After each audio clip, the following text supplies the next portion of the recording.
بسم الله الرحمن الرحيم الحمد لله حمدا كثيرا طيبا مباركا فيه والصلاة والسلام على رسول الله وعلى آله وصحبه ومن والاه. Salam alaykum wa rahmatullah. Dieu dit dans le Saint-Coran, dans la sourate Al-Jinnu, wa anna al-masajida lillahi fala tad'u ma'a Allahi ahada. Wa anna al-masajida lillahi fala tad'u ma'a Allahi ahada. Dans la tradition musulmane, on appelle la mosquée la maison de Dieu, Baytullah. Pour la simple et unique raison, c'est que c'est pas la maison de quelqu'un d'autre. D'accord? C'est pas la mienne, c'est pas la tienne, c'est pas celle de quiconque. Bien que les savants autorisent à donner comme nom à la mosquée d'Abu Huraira, la mosquée Omar ibn al-Khattab. En fait, elle appartient ni à Abu Huraira ni à Omar ibn al-Khattab. C'est juste une appellation pour la reconnaître, la distinguer ou pour se remémorer des personnages illustres et importants. Mais celui qui construit une mosquée la construit de manière à ce qu'elle soit au service de qui? De l'humanité tout entière et des musulmans en particulier. C'est pour ça le verset dit wa anna al-masajida lillah. C'est-à-dire la mosquée c'est pour tout le monde, car Dieu a créé tout le monde pour que les gens aillent vers Dieu. Et les gens qui veulent rencontrer Dieu peuvent le rencontrer partout et en particulier dans des demeures qui ont été érigées pour pouvoir justement adorer Dieu à l'intérieur de ces demeures. Wa anna al-masajida lillah. Ainsi, est-ce que vous pouvez concevoir une mosquée où il serait écrit sur la porte d'entrée interdit à qui? Interdit aux blancs, interdit aux noirs, interdit aux enfants, interdit aux femmes, interdit aux riches, interdit aux pauvres. C'est possible ça? C'est pas possible. Normalement, la mosquée, elle est ouverte à qui? Elle est ouverte à tout le monde. Est-ce que vous pouvez vous imaginer une mosquée où il sera écrit interdit aux Chinois, interdit aux Turcs, interdit aux Marocains, aux Algériens? C'est possible? Non, c'est pas possible. Ça ne passerait pas par la tête. Parce que c'est contraire à quoi? C'est contraire au verset du Coran qui dit wa anna al-masajida lillah. Les mosquées sont des demeures qui ont pour objectif de permettre à tous les êtres humains de rencontrer Dieu, pour le connaître, pour l'adorer. Ainsi, elles doivent être ouvertes à tout le monde. La première des choses que le prophète sallallahu alayhi wa sallam fait lorsqu'il arrive à Médine, c'est une mosquée. Alors que lui-même il dit, dans un hadith authentique, que Dieu lui a donné des droits, des prérogatives que les autres prophètes n'avaient pas. Fuddiltu ala al-anbiya, c'est-à-dire j'ai la possibilité de faire des choses que les prophètes ne pouvaient pas faire. Parmi les choses que le prophète pouvait faire, et par ricochet aussi, c'est prier partout sur terre. وَجُعِلَتْ لِيَ الْأَرْضُ مَسْجِدًا وَطَهُورًا. C'est-à-dire toute la terre est un lieu de prière. C'est-à-dire si vous voulez prier de chez vous, est-ce que votre prière est acceptée? Elle est acceptée. Si vous priez sur votre lieu de travail, votre prière est acceptée. Donc pour que la prière soit acceptée, il n'est pas obligatoire qu'elle soit faite dans la mosquée. Alors qu'avant, les gens devaient prier obligatoirement dans les lieux de culte, les temples, les synagogues, les églises, vous les appelez comme vous voulez. Nous, depuis le prophète Mohammed alayhi salatu wassalam, par souci de souplesse, pour nous faciliter la pratique de la religion, on peut prier partout, bon, sauf certains endroits, mais toute la terre est un lieu de prière. C'est clair? Donc, vous voyez bien que l'objectif de la mosquée, ce n'est pas uniquement de permettre aux gens de faire la prière, puisque la prière, on peut la faire ailleurs. D'ailleurs, si vous habitez dans une ville, il n'y a pas de mosquée, vous arrêtez de prier? Vous priez. Donc, est-ce que la mosquée est nécessaire et obligatoire pour pouvoir faire sa prière? Non. Donc, l'objectif de la mosquée, c'est pas uniquement la prière. On construit des mosquées pour y faire la prière, certes, mais pas seulement la prière, pour y faire autre chose. D'accord? Première vérité, premier point. Quelles sont donc ces choses qu'on peut faire à la mosquée? Non. Quelles sont ces activités qu'on doit faire à la mosquée, autre que la prière? À l'époque du prophète, sallallahu alayhi wa sallam, dans sa mosquée, la meilleure des mosquées sur terre après la mosquée de la Mecque, Masjid al-Haram, il y avait une partie de la mosquée qui était réservée à une partie de la population, ceux qu'on appelait les SDF, ceux qui n'avaient pas de domicile fixe, ceux qui n'avaient pas de maison, ceux qui n'avaient pas de moyens pour avoir une maison, ceux qui étaient pauvres, qui avaient besoin de la solidarité, du secours des autres. Ainsi, il y avait dans la mosquée des gens qui dormaient dans la mosquée, qui mangeaient dans la mosquée et qui recevaient une instruction, un enseignement dans la mosquée. C'est ce qu'on appelle les gens de la Sofa, Ahlu as-Sofa.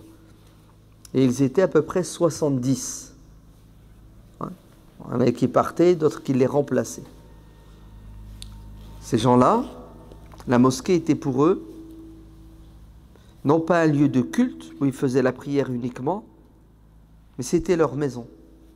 Ils mangeaient, dormaient, faisaient la sieste, se reposaient, discutaient, et où ils apprenaient la religion.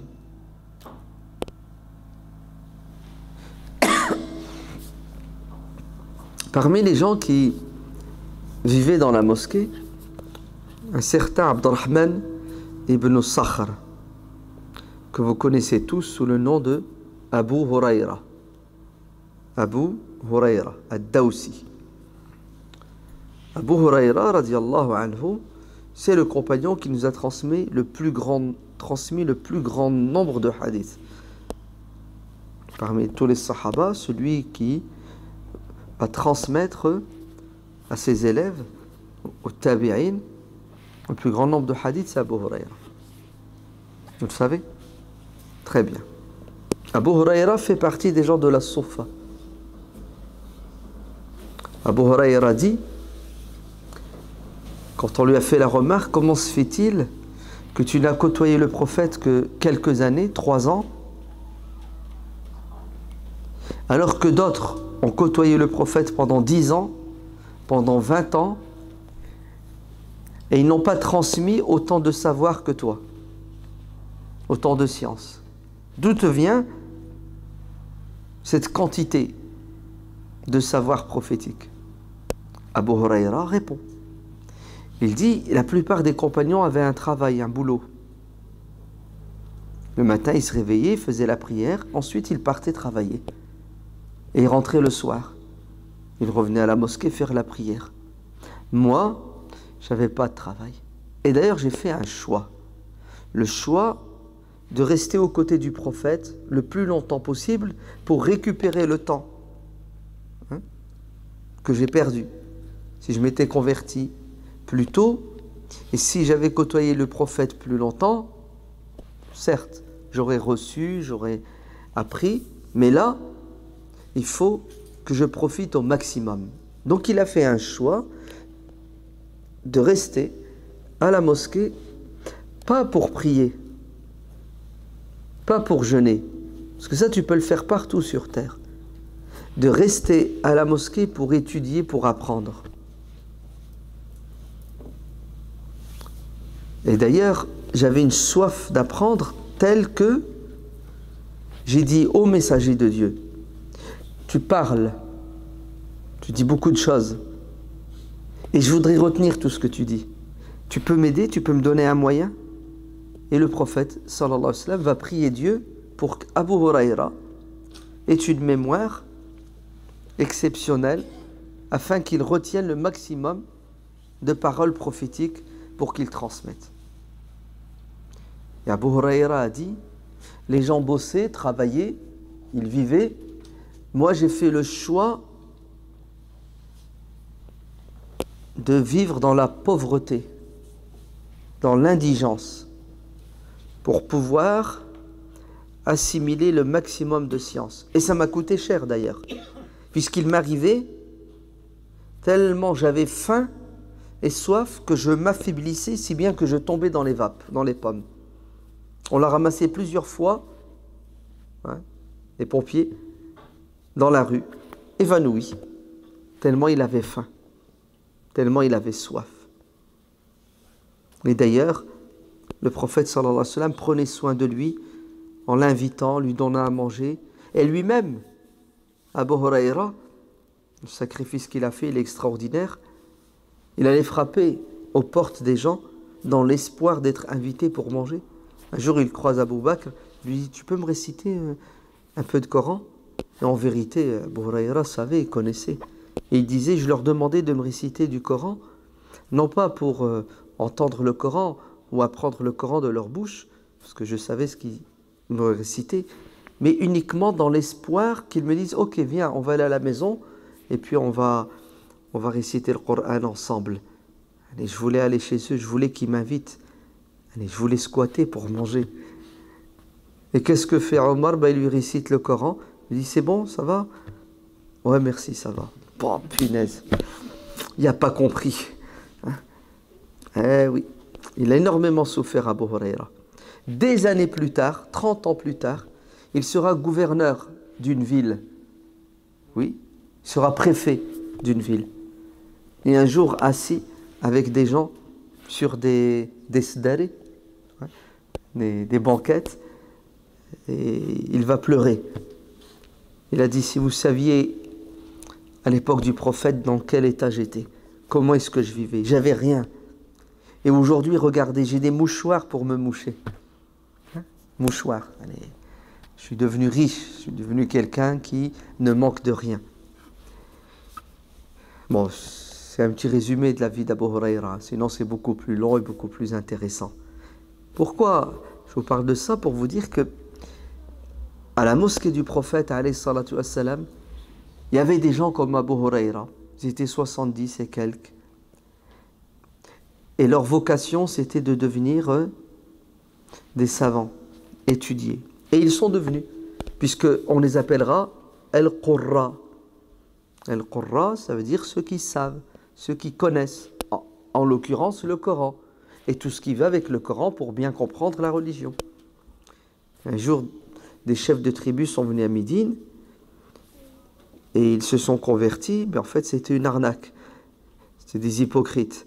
Et ils ont demandé au prophète d'envoyer avec eux, dans leur tribu, des gens qui connaissent la religion pour enseigner. Et le prophète va envoyer avec eux les 70. Et sur la route, ils vont les massacrer. Ils vont les tuer. Il n'y en aura qu'un qui restera vivant. C'est ce qu'on appelle le massacre de Bir Maouna. Et le prophète va être profondément touché, blessé par cette arnaque. Ils l'ont arnaqué. Ils lui ont menti. Ils ont triché et ils ont tué 60 et quelques musulmans lettrés, des étudiants. C'est un coup dur quand même. Hein?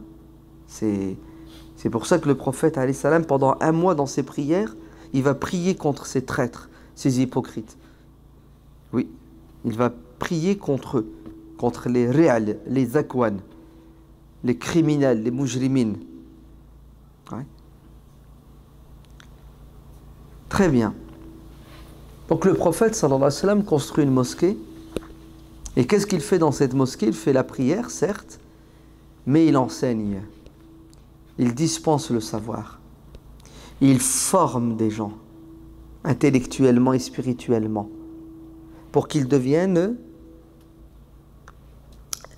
la courroie de transmission de la religion, pour transmettre aux autres. Et des gens venaient de loin et restaient à la mosquée une semaine, 15 jours, un mois. Pour faire quoi, à votre avis? Pour apprendre la religion. Et une fois qu'ils avaient appris l'essentiel, le prophète leur disait « Retournez chez vous ». Ouais. Pourquoi? Pour transmettre le savoir. D'ailleurs, la mission du prophète, c'était quoi? Et pourquoi Dieu a envoyé le prophète? C'est écrit à 5 reprises dans le Coran. Huwallazi ba'atha fil ummiyina rasulan minhum. Pourquoi? Pourquoi est-ce que Dieu a choisi parmi les Arabes, qui ne savaient ni lire ni écrire et qui ont oublié la religion d'Ibrahim? Pourquoi est-ce qu'il a choisi parmi eux cet homme qui lui-même ne savait ni lire ni écrire? Mais Dieu a réglé ce problème. Comment est-ce qu'il l'a réglé? Dans la sourate Nisa, les femmes, Dieu dit de son prophète wa kana fadlullahi alayka azima. Et Dieu t'a comblé. Pourquoi est-ce qu'il l'a comblé? Pourquoi? Juste avant. Wa yu'allimuka Allahu ma lam takun ta'lam. Et Dieu va t'enseigner ce que tu ne savais pas. C'est-à-dire, c'est moi, Dieu, qui vais m'occuper de ta formation intellectuelle et spirituelle, sans intermédiaire. On a tous besoin, nous, pour apprendre d'un prof, oui ou non? D'un enseignant, de quelqu'un plus savant. Le prophète, sallallahu alayhi wa sallam, n'a pas eu, parmi les êtres humains, d'enseignant. C'est Dieu directement qui lui a enseigné, et parfois par l'intermédiaire de Jibril.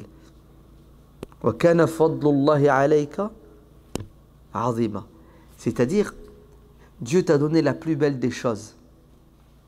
C'est quoi cette chose que Dieu lui a donnée? La science, l'ilm, le savoir et la connaissance. Donc le prophète a été envoyé, après avoir été formé par Dieu, pour faire quoi? Yu'allimuhum al-kitaba wal-hikmata wa yuzakkihim. Il a envoyé le messager pour enseigner aux gens le livre, la sagesse, la sunna d'après certains. En fait, le prophète, c'était quoi? C'était un professeur, un enseignant. Il dit dans le hadith authentique, apporté par l'imam al-Bukhari, « Innama bu'issu mu'alliman » Allah m'a envoyé en tant que quoi? Enseignant, en tant que professeur, en tant qu'instituteur. C'est-à-dire ma fonction, c'est d'enseigner, d'éduquer, at-tazkiya. Et oui. Et c'est vrai, qu'est-ce qu'a fait le prophète toute sa vie? C'est transmettre la connaissance et le savoir. Parce que c'est nécessaire. Pourquoi? Pour la formation d'un être humain. Sa formation psychologique, intellectuelle, spirituelle, et tout ce que vous voulez. La différence entre l'homme et l'animal, c'est que l'homme, il peut aller à l'école. Et ça lui est utile. Il apprend. Tu ramènes des animaux dans une classe, tu leur fais des cours de maths, tu perds ton temps, ton énergie. Parce que l'animal n'est pas capable. À la rigueur, tu l'emmènes au cirque, le dompteur va essayer de lui enseigner quelques gestes avec une carotte et un bâton. Mais sans plus, l'animal n'est pas capable de quoi? De devenir médecin, de devenir mathématicien. La seule créature, c'est nous, les hommes, avec un grand H. Je ne parle pas des invisibles, les djinns, je parle de la terre et ce qu'il y a dedans. Les hommes. Et d'ailleurs, c'est quoi notre religion? Un livre. Et ou non? C'est quoi le din? Un livre, il est là-bas, regardez. Alif lam mim, zalika al-kitab. Huwa alladhi anzala alayka al-kitab. Kitab, kitab, kitab, sans arrêt. Ça veut dire quoi, kitab? Le livre. Même Coran signifie livre. Les versets, les sourates assemblés. Les mots les uns après les autres. Les lettres les unes derrière les autres, ça fait des mots. Les mots des phrases, les phrases des chapitres, les chapitres. Tout tourne autour d'un quoi? D'un livre. Tout tourne autour de la lecture, l'apprentissage. Ouais. Donc, c'est quoi l'objectif de la mosquée? Pourquoi est-ce qu'on fait des mosquées? Pour pouvoir faire la prière? Non. La prière, c'est un objectif. Écoutez bien ce que je vais vous dire, ce n'est pas l'objectif majeur. Ouais. L'objectif majeur, le plus important, c'est de transmettre, d'enseigner, d'éduquer. Parce que la prière, tu peux la faire où tu veux. Elle est acceptée. Tu peux la faire en groupe, dehors, sur le macadam, sur la pelouse. D'ailleurs, allez en Afrique, vous allez voir. Allez au Sénégal, au Mali. Parfois, tu marches dans la rue, tu cherches la mosquée, on te dit, bah, elle est là-bas, la mosquée. Tu dis, où? Toi, tu t'attends des murs, un minaret. Tu sais, c'est quoi? C'est une petite surface délimitée par quoi? Par des cailloux. Et tu pries à même le sol. C'est tout simple, c'est dehors, comme ça, en plein air. Bon, il fait bon. Ils n'ont pas les moyens de construire une mosquée comme nous faisons. Et quand c'est l'heure de la prière, l'adhan, ils s'arrêtent et ils font la prière là, par terre. Nous, aujourd'hui, on pense et on croit que les murs à l'intérieur desquels nous faisons la prière sont sacrés. Alors que ce qui est sacré, ce qui est fondamental et important, c'est la science. Car si tu fais la prière sans connaissance, peut-être que ta prière n'est même pas valable parce que tu ne sais pas la faire. Non? Combien de gens, subhanallah, font la prière et leur prière elle est nulle? Il y a un homme qui entre dans la mosquée, qui fait la prière, le prophète sallallahu alayhi wa sallam lui dit recommence, ta prière elle n'est pas bonne. Il se met debout, il recommence, mais il refait la même chose. Le prophète lui dit une deuxième fois recommence, ta prière est nulle. Il se remet debout la troisième fois et il refait la même chose. Le prophète lui dit recommence, ta prière est nulle. Et là il dit prophète, je vais arrêter de recommencer parce que c'est tout ce que je sais faire. Dis-moi comment je dois faire. Ah, enfin, t'as compris, allez, viens. Je vais t'expliquer comment on fait la prière. En fait, il allait trop vite. Il ne prenait pas le temps de prier de manière posée, avec la concentration. Et le prophète, lui, donc vous voyez très bien que il ne faut pas s'arrêter à la forme. Il ne faut pas s'arrêter au décor. Le plus important, c'est ce qu'on va faire à l'intérieur de la mosquée.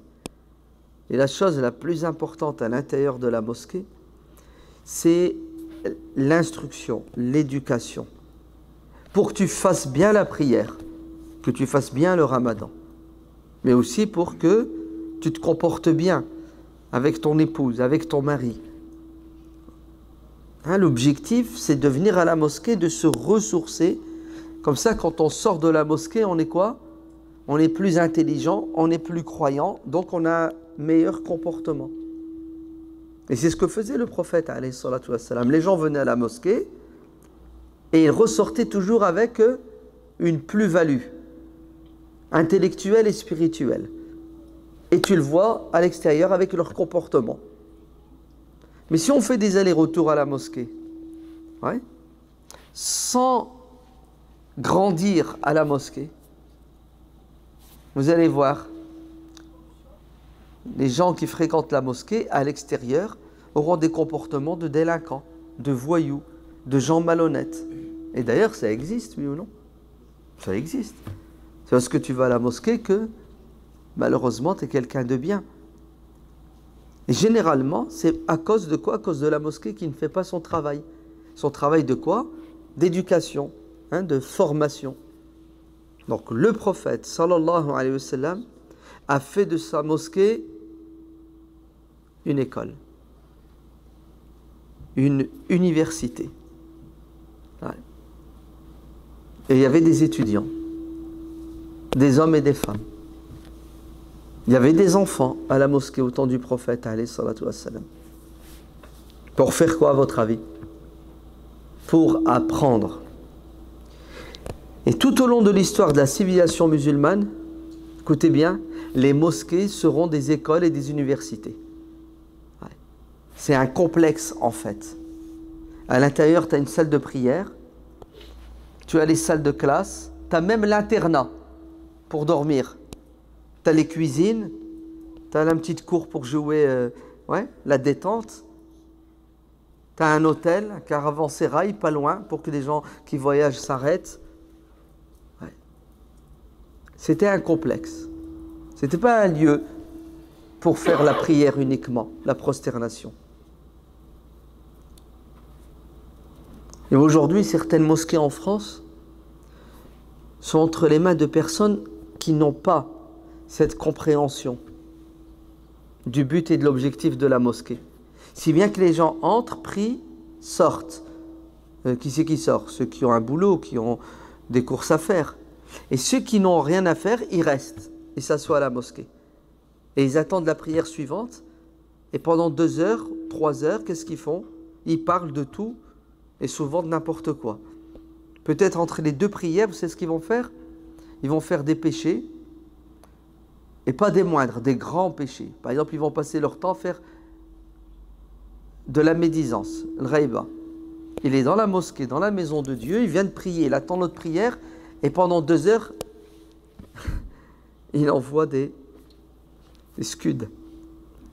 Il détruit l'honneur des gens. L'ird.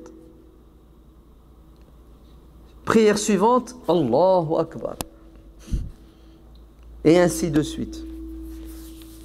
Vous allez me dire, tu veux qu'il fasse quoi? J'aurais aimé qu'il fasse la prière et qu'il sorte. Mais il va aller où? Il fallait faire dans la mosquée un café.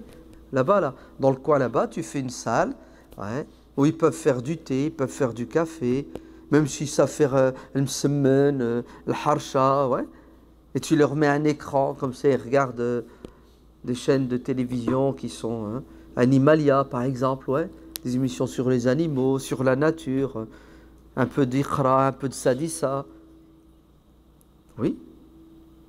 On n'a pas pensé, les musulmans, quand ils font leur mosquée, à créer un lieu de vie pour les personnes âgées, pour les gens qui s'ennuient, qui n'ont rien à faire. Alors ils font les péchés ici, dans la salle de prière. Au moins tu veux faire un péché, sors de la mosquée, va le faire là-bas. Vous avez vu? Parce que dans notre tête, la mosquée, c'est la salle de prière. Basta. Le reste, ça ne me regarde pas, ça ne me concerne pas. C'est faux. La mosquée, c'est un projet de construction des esprits, des cœurs. C'est un projet pour atteindre un objectif qui s'appelle at-tazkiya, l'éducation.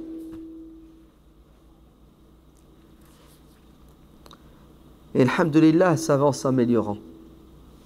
Dans les années 80-90, quand nos parents ont construit les mosquées à cette période-là, vous savez ce qu'ils ont fait? Ils ont fait la salle de prière, ils ont fait une salle d'ablution. Alors tu as toujours 20 toilettes et 40 robinets. C'est impressionnant la grandeur de la salle d'ablution dans les mosquées. Parfois tu es choqué, tu te dis mais pourquoi autant de toilettes et de robinets? Et qu'on ne sait jamais s'il y a du monde. Allez, je vais voir du monde combien? 1 fois, 2 fois dans l'année pour tout ça? Non. Tu sais, on n'a pas le sens des priorités. Et puis tu vas trouver les salles de classe, elles sont trop petites. Les salles des ablutions, elles sont immenses. La salle de classe, le bureau, c'est trop petit. Parce que c'est une question de... chacun son centre d'intérêt. Alors ils ont fait... Ils t'ont fait des salles de classe. Elles ne sont pas nombreuses, elles sont petites, elles ne sont pas adaptées. On a même vu au début, c'était des salles de classe avec des tapis. Donc les gosses venaient, ils devaient s'asseoir par terre. Tu t'imagines le gosse pendant 2 heures, 3 heures, il est assis par terre, alors que toute la semaine, il est assis sur une chaise. Quel supplice! On n'est pas des Asiatiques. Chez nous, on est sur des chaises, à l'école, on est sur des chaises. Et c'était une torture pour les enfants. En plus, quand tu rajoutes un enseignant qui ne parle pas un mot de français, c'est ça? à des gosses qui ne comprennent pas un mot d'arabe. Puis quand tu rajoutes un programme qui consiste à apprendre par cœur pendant des heures des versets du Coran, des sourates, ouais, et tu comprends rien, et si tu as le malheur de ne pas apprendre et de ne pas retenir, c'est la torture. Ouais. La torture psychologique, non, la torture psychologique et physique. Et résultat, beaucoup d'enfants seront traumatisés et vont quitter ces salles de classe, vont quitter la mosquée quand dès qu'ils prennent de l'âge. Pourquoi? Parce qu'ils n'ont pas été accueillis dans des conditions adéquates et ils n'ont pas reçu l'éducation et l'instruction adéquates. Et l'an, après l'an 2000, ouais, on voit, alhamdoulilah, des mosquées qui tiennent compte de tout cela.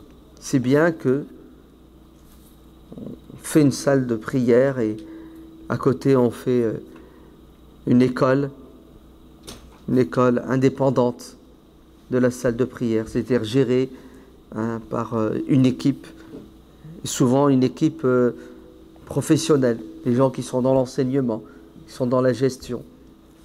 Et puis on dispense un savoir qui tient compte de l'âge des enfants, de leur niveau, avec un programme ficelé, intelligent. Et on commence à sentir une évolution. Ouais. Et ça fait plaisir, alhamdulillah. Donc, la mosquée doit être un complexe où la communauté musulmane et non musulmane trouve le nécessaire pour pouvoir s'éduquer et se former. Mais il est évident que tout ça nécessite deux choses. Ça nécessite des moyens humains et des moyens financiers. Des moyens humains, des personnes pour gérer, qui ont des compétences, et aussi qui sont honnêtes, sincères, qui ont une éthique, une morale, qui sont dévoués pour la cause, c'est-à-dire pour travailler pour l'intérêt général, et qui ont des compétences, parce que chacun son domaine, n'est-ce pas? Et ça nécessite des moyens financiers. Et s'il y a bien un domaine qui demande beaucoup d'argent, et qui dans un premier temps ne rapporte rien, c'est l'éducation et l'enseignement. D'ailleurs, le budget, par exemple pour nous en France, le plus important, ouais, c'est le budget de l'éducation nationale. Dans les pays arabes, les pays musulmans, la plupart, le budget le plus important, c'est lequel? La défense, l'armée. Oui, c'est l'armée, la police, les services sucrés, les différents services de répression et de torture. Ouais. Et la sécurité, bien entendu, rapprochée, éloignée des pharaons. Dans les pays civilisés, on met le paquet dans quoi? Dans l'éducation, la formation. Ça coûte cher. Et puis, dans un premier temps, on ne voit pas les résultats. Parce qu'on est pressé, on voudrait tout avoir du jour au lendemain. En vérité, c'est faux. C'est le meilleur des investissements et les résultats sont probants. On voit sur les enfants. Alhamdulillah, attendez, un gosse, tu le ramènes à l'école à 3 ans, 4 ans, il sait ni lire ni écrire. 1 an, 2 ans plus tard, il sait lire et écrire, c'est magnifique, non? Qu'est-ce que vous voulez de plus? Ouais. Vous savez que les gosses d'aujourd'hui, quand ils reçoivent une bonne instruction, en CM2, ils ont plus de connaissances, ils ont plus d'outils intellectuels rationnels que Aristote, Platon. Bon, j'exagère, mais pour vous dire que c'est extraordinaire le bond qu'on a fait dans l'instruction, la formation. Mais ça a un prix. Combien coûte d'ailleurs un enfant pour l'État?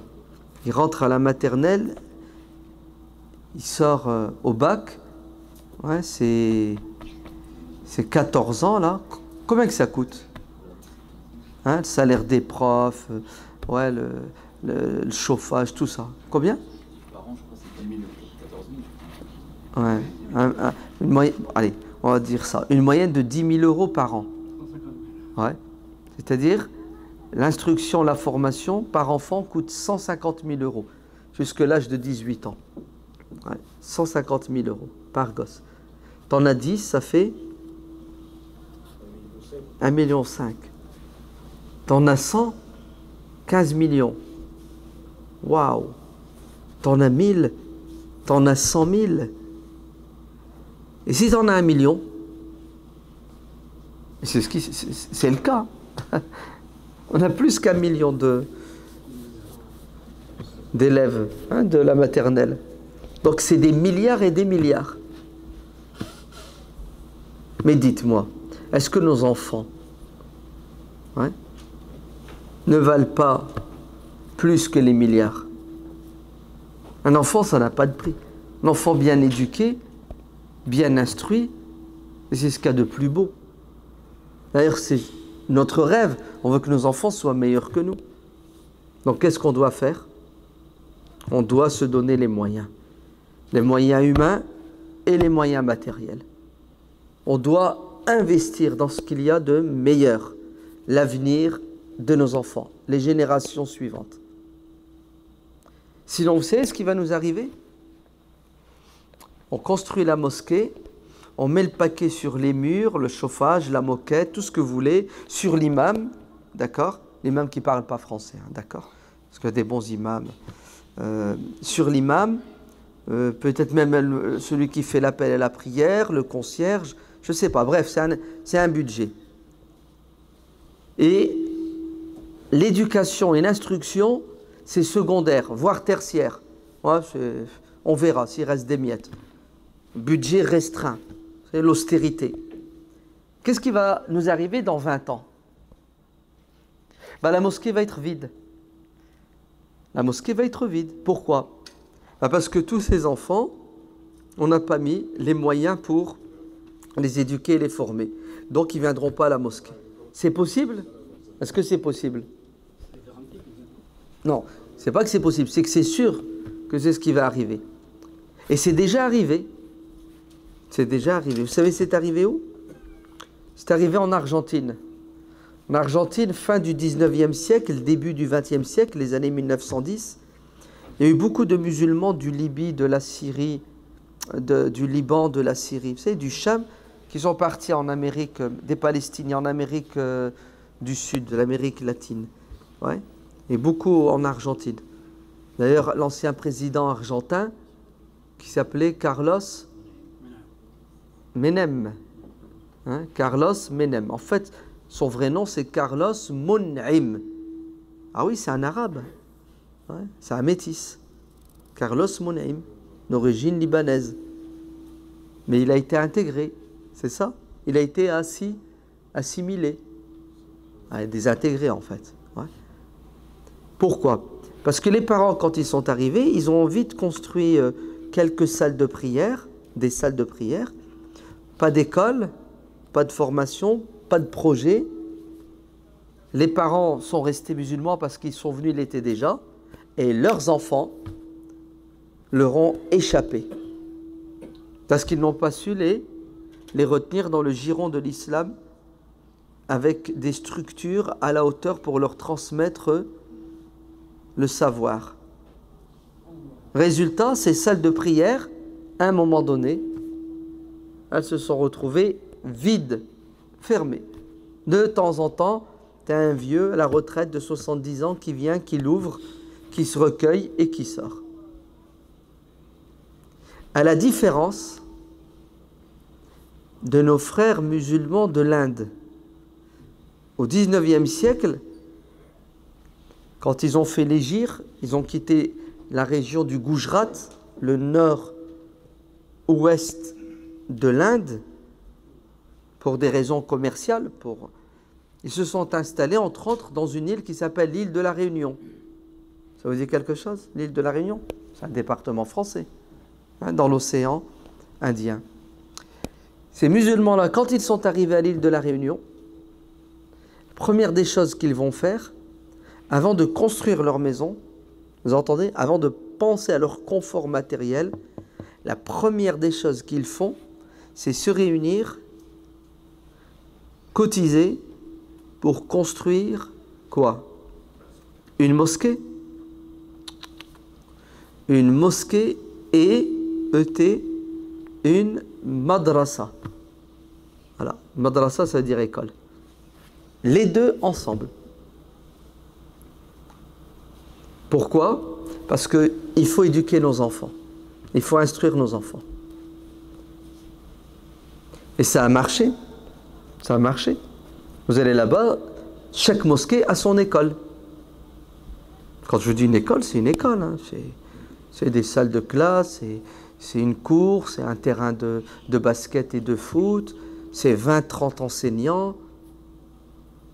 Vous avez même là-bas la première école privée confessionnelle musulmane. Elle est née à La Réunion.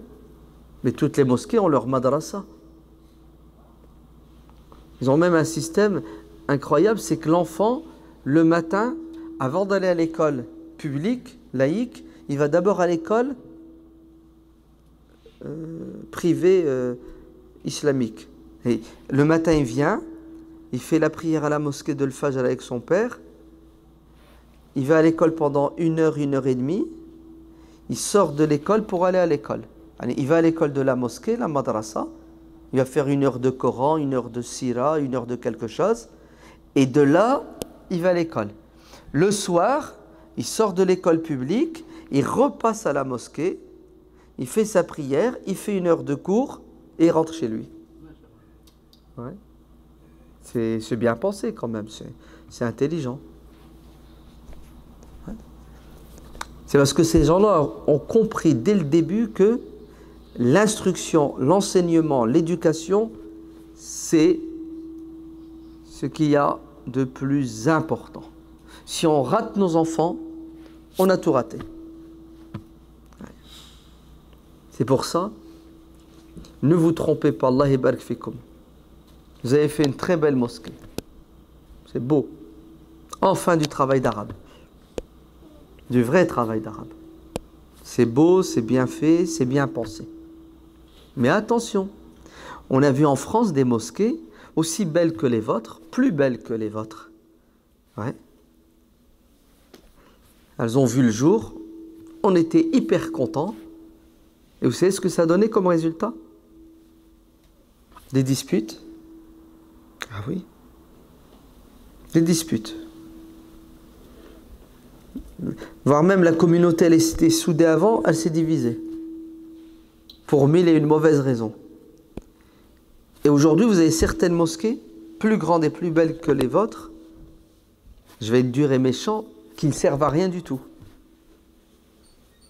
Tu rentres, c'est beau, tu regardes, tu dis Masha'Allah.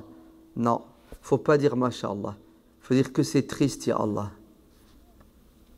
Pourquoi? Parce qu'elles sont vides.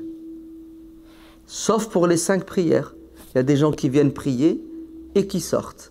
Il n'y a pas d'enfants, il n'y a pas d'école, il n'y a pas d'éducation, il n'y a pas de femmes. Il n'y a rien. C'est on ouvre la mosquée, rentrez, priez, sortez, on ferme la mosquée. Quel gâchis! C'est du gaspillage. Des millions d'euros pour venir faire la prière et sortir. Ça n'a pas de sens. À la rigueur, tu mets des millions d'euros pour que les enfants rentrent et sortent de là plus intelligents, ouais, plus musulmans dans leur comportement, leur foi, leurs pratiques rituelles. Ça, c'est un bon investissement. Mais sinon, ça ne sert à rien. Il y en a en France, hein? Oui, des très grandes mosquées. C'est des chefs-d'œuvre de l'architecture. Mais il n'y a aucune construction intellectuelle et spirituelle. Voilà. L'erreur. Pour la simple et unique raison, c'est que ces mosquées ont été construites et pensées par des gens, peut-être qu'ils n'ont pas d'enfants. A'oudou billah. T'as pas d'enfants? On a tous des enfants. Si ce ne sont pas les miens, ce sont ceux de mon frère. Et ce sont mes enfants, puisqu'on est tous des frères, oui ou non? Je dois penser à tes enfants comme je pense aux miens. L'éducation de tes enfants, c'est mon souci. Parce que si tu rates tes enfants, c'est comme si j'ai raté les miens. D'ailleurs, si tu les rates, ils vont venir me casser les oreilles, tes enfants. Non? Et dans la société, on va tous payer la facture des générations qui grandissent et qui ne sont pas éduquées. D'ailleurs, vous, bon, peut-être pas ici chez vous, vous êtes une ville assez sympa, mais il y a certaines villes en France, surtout dans ce qu'on appelle les banlieues, où tu vois les petits musulmans qui n'ont pas été à la mosquée, qui n'ont pas réussi à l'école, qui sont dans l'échec scolaire, l'échec religieux, l'échec social et tout ce que vous voulez comme échec. C'est pas une catastrophe? Non? C'est pas... Foutent pas le boxon. Ils gênent pas tout le monde. Ils gênent tout le monde. Ouais. Donc attention, attention. Ne trahissez pas. La mosquée, en restreignant son champ d'action, son rôle et ses objectifs, la chose la plus importante que vous devez faire à la mosquée, c'est éduquer et instruire. D'ailleurs, vous devez investir le maximum de moyens humains et de moyens matériels.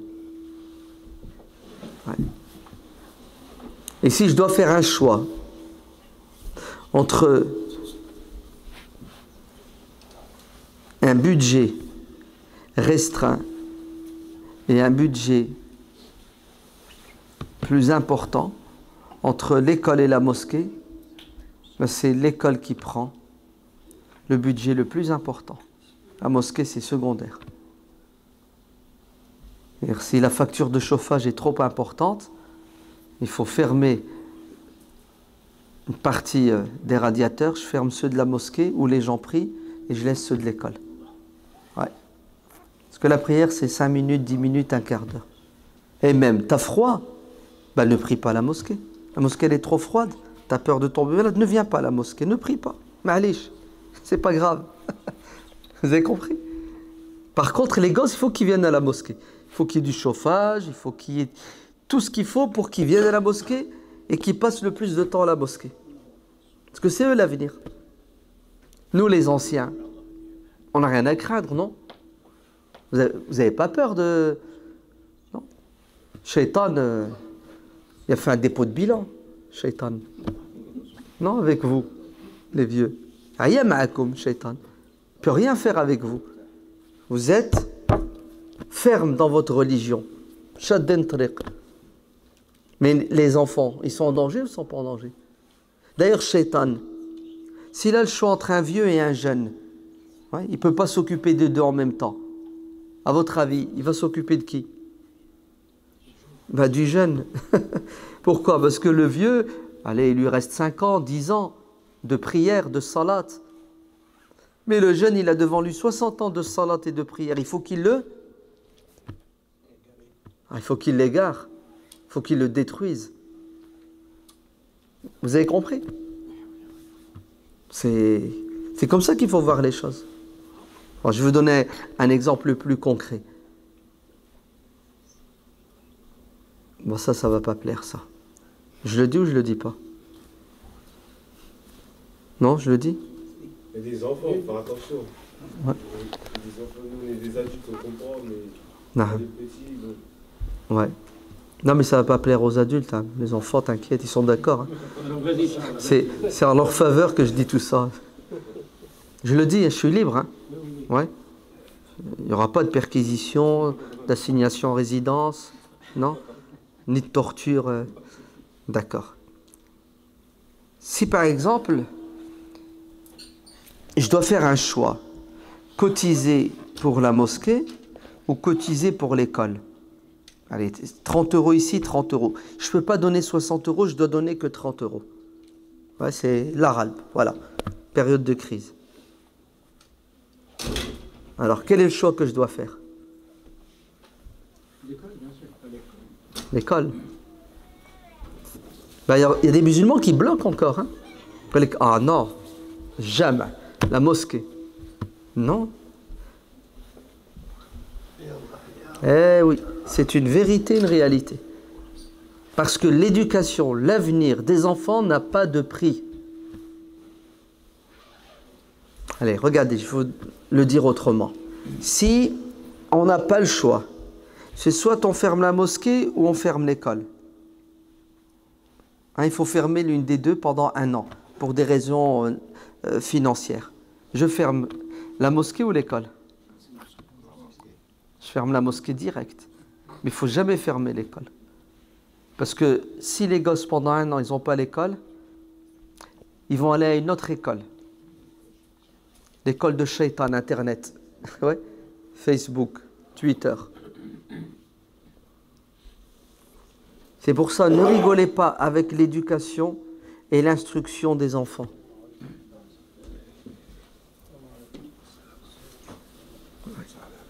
Parce que si on perd nos enfants, la mosquée sera fermée dans 20 ans, dans 30 ans. Elle va tomber en ruine.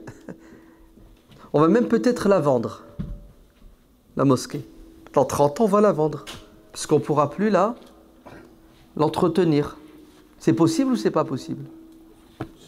C'est possible. C'est comme les églises. Pourquoi il n'y a pas des églises qui sont vides? Il n'y a pas des églises qui ferment? Il n'y a pas des églises qui sont mises en vente? Dites-moi, il y en a ou il n'y en a pas? Il y en a beaucoup. Vous avez même des églises qui ouvrent 1 fois tous les 3 mois ou 1 fois par mois. C'est-à-dire, vous avez 4 villes, les paroissiens des 4 villes se retrouvent dans une église et c'est une tournante. Ouais. Ce dimanche dans l'église A, le dimanche d'après dans l'église B, C et D. Parce qu'on n'a qu'un imam, un curé, d'accord? Et on ne peut pas entretenir les 4 églises toute la... On ferme celle-ci pendant 1 mois et on l'ouvre le mois prochain. Vrai ou faux? C'est la réalité. Hein? Alors, ça peut nous arriver ou ça peut ne pas nous arriver? Mais bien sûr que ça peut nous arriver. Personne n'est à l'abri. Personne n'est à l'abri. Comment faire pour que ça ne nous arrive pas? Le seul moyen que nous avons, c'est de mettre le paquet sur l'éducation, l'instruction de qui? Des petits. Comme ça, dans 10 ans, dans 20 ans, on a réussi. Parce que vous n'avez pas gagné la guerre contre Shaitan en construisant des murs. La guerre contre Shaitan se gagne en construisant les cœurs. Sinon, vous allez ramener des enfants à la mosquée qui sont des shayatines qui vont vous détruire la mosquée de l'intérieur. Parce qu'ils n'auront pas été éduqués. La vraie bataille, c'est la bataille contre l'ignorance. Al-Jahl. C'est la bataille contre l'égarement dans le comportement. Alors ça coûte. Ah oui, il n'y a rien de gratuit. Ça coûte même très cher, on l'a dit. Hein. C'est le budget le plus important. Non? Mais bon, la santé de nos enfants n'a pas de prix. Hein. Ah ouais, la santé de nos enfants, ça n'a pas de prix. Je parle de la santé intellectuelle d'abord, hein, spirituelle, et la physique aussi. Mais la physique, ça va en aller à CMU. Ouais. T'as un problème, CMU, alhamdoulilah, Sésame, ouvre-toi. Les portes de tous les hôpitaux, de tous les médecins s'ouvrent. Mais l'éducation... Tiens, qui c'est qui a la clé justement de l'éducation? Qui l'a? Qui? Allah.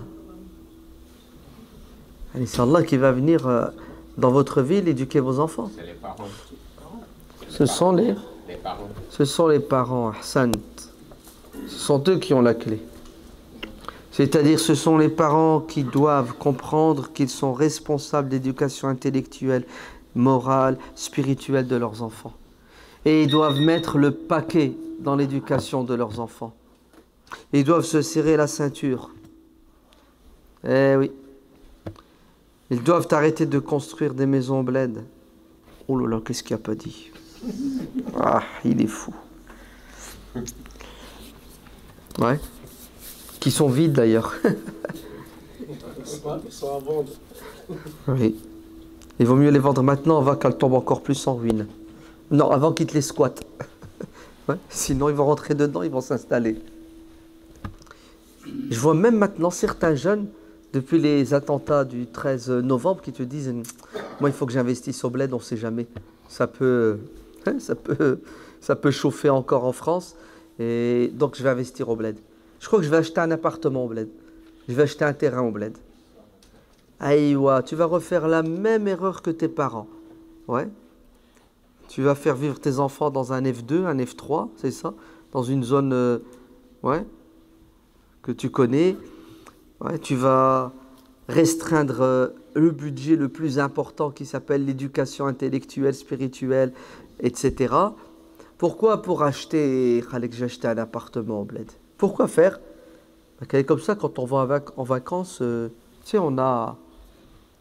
Et combien de temps tu passes quand tu vas en vacances dans ton appart? 15 jours? Combien? 3 semaines? Combien tu veux? 4 semaines? Normalement, c'est un mois de congé, hein. C'est ça? 4 semaines. Allez, toute l'année, tu serres la ceinture pour 4 semaines. Allez, 11 mois. Tu les sacrifies pour 1 mois. C'est du domaine de la psychiatrie, ça. Tu peux rien faire. Mathématiquement parlant, c'est, je sais pas moi, 11 mois, 1 mois. Je préfère vivre le paradis pendant 11 mois et 1 mois de quoi? D'enfer. Non?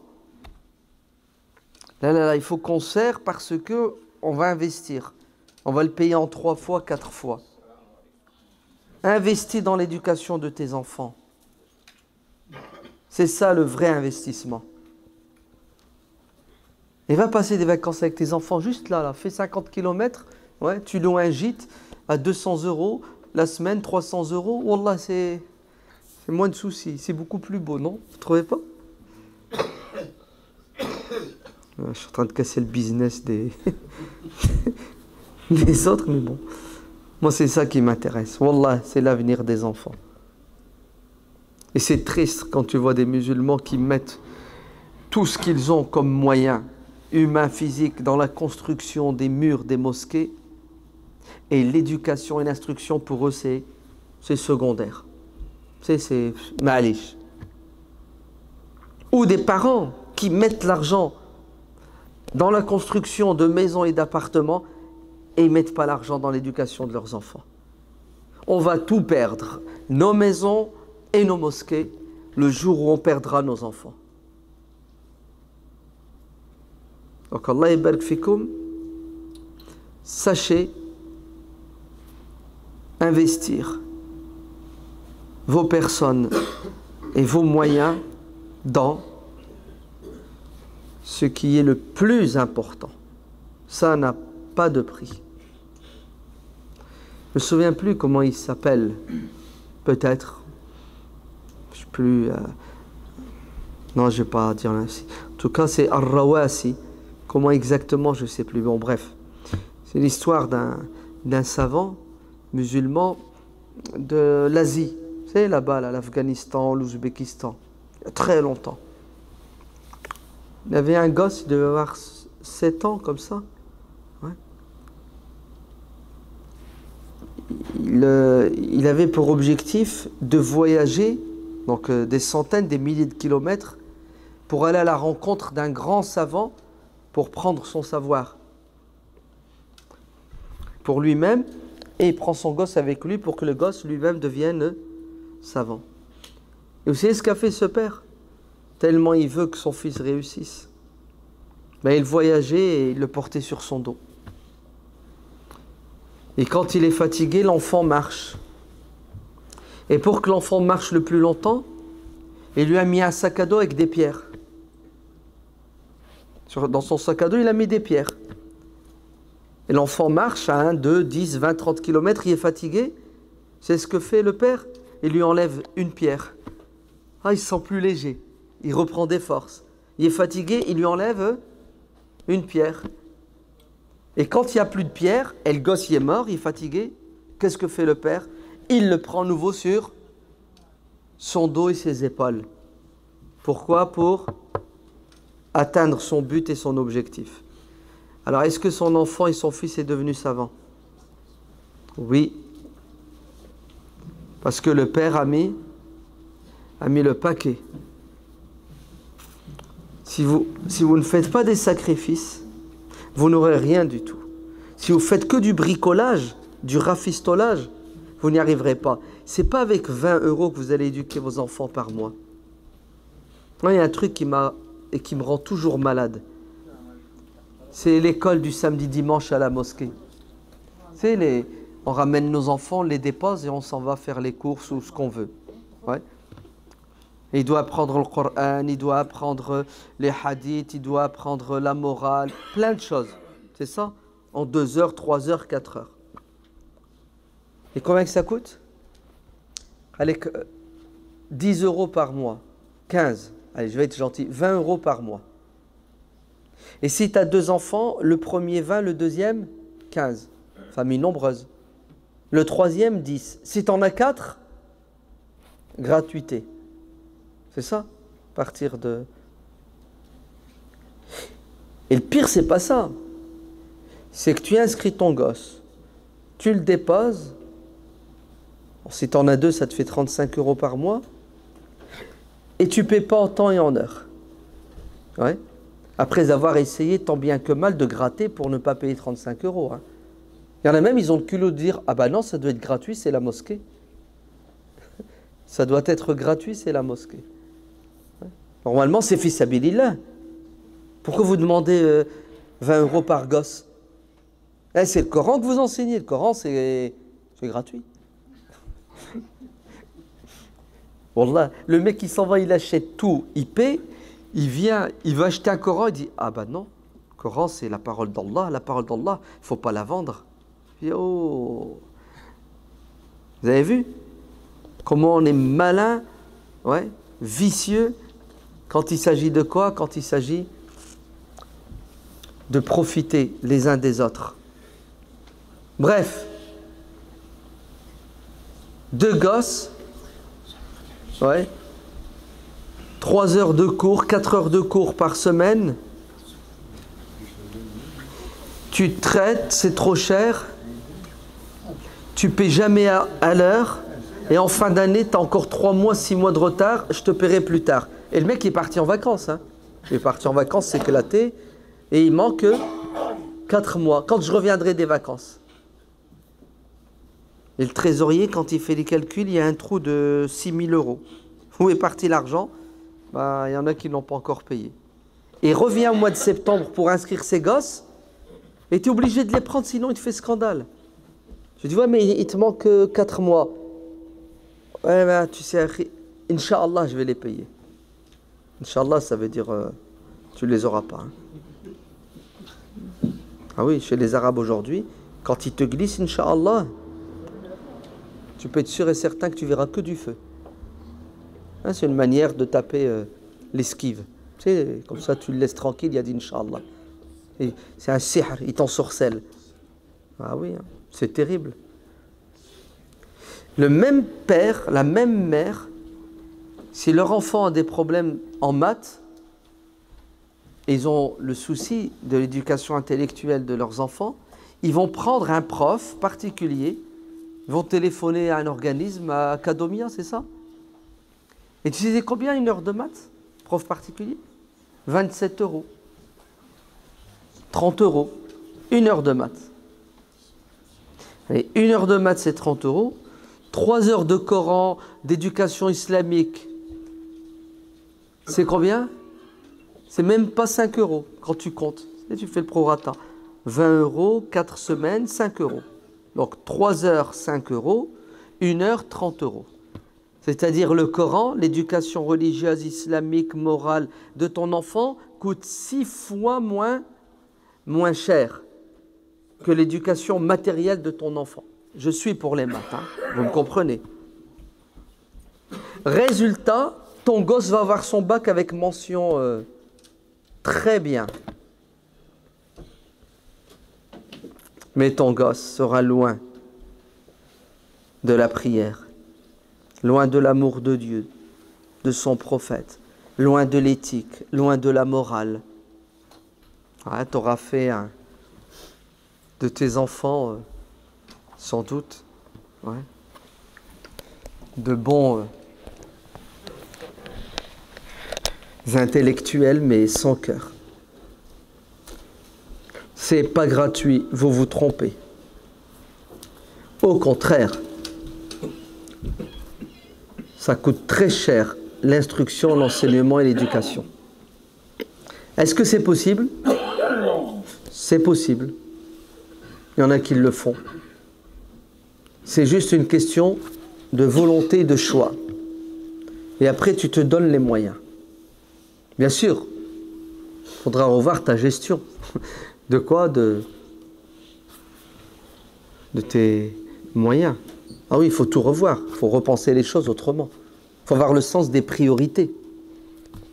Mais c'est possible. Que Dieu vous bénisse.